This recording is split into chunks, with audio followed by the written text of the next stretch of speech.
comrades of ours, we had to shoot him, which they took him up onto the hill and shot him. Did they line everybody up so they could watch this? Yes, sir.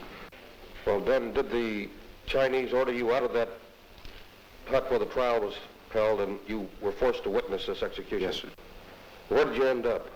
Well, we ended up in a prison camp, which was called Chongson, and they named it Camp 1. Mm-hmm. And how was treatment any better there than on this march? No, sir.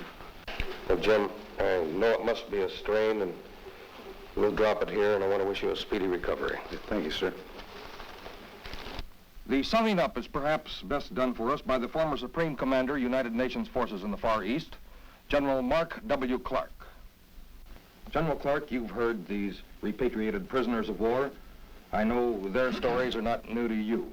But do you have any releasable figures on the number of victims of communist atrocities? Well, yes, Mr. Downs. Actually, we've recovered, or uncovered, I might say, over 10,000 bodies, victims of communist treachery and savage murder in Korea. As a matter of fact, the evidence indicates that there are over 30,000 that have been murdered in cold blood by the communists, of which about 11,600 actually were United Nations troops. What has been the treatment of red prisoners in our own camps, General? Well, notwithstanding the communist screams to the contrary, we abided strictly by the terms of the Geneva Conference with regards to the care of prisoners of war, with regards to clothing, food, and medical treatment. As a matter of fact, they never had it so good as they did in these POW camps that we administered. Well, how was the medical treatment of American prisoners of war in their camps? Well, it was pretty crude. Their surgical procedures were really barbaric. They didn't permit our own doctors who had been captured to have any medicines or means by which they could care for our own sick and wounded people.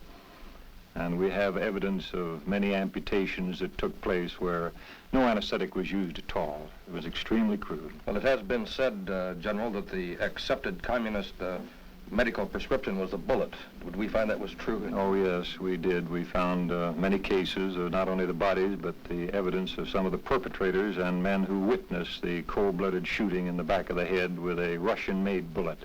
Thank you very much, General Clark. This is the first time in our history that United States forces have met the communists on the battlefield. Let us hope that what we have seen here today is not a preview, but a conclusion.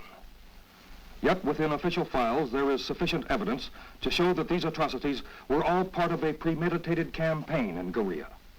From the voices of repatriated prisoners of war, you have heard identical incidents of brutality, of malnutrition, of lack of any decent medical care, of wanton disregard of human life. The communist pattern, obvious and terrible. Remember, too, that only when the truce talks began, when the communists knew that they could not win, when they saw that we were backing up our resolve to remain free with men and with arms, only then did the brutality lessen. Only then were our prisoners of war treated somewhat like human beings. You are looking at the true face of communism. Never forget it. You have seen and heard the shocking facts about communist atrocities and brutality. Your commentator was Bill Downs, well-known network correspondent. The Big Picture is a weekly television report to the nation on the activities of the Army at home and overseas. Produced by the Signal Corps Pictorial Center. Presented by the U.S. Army in cooperation with this station.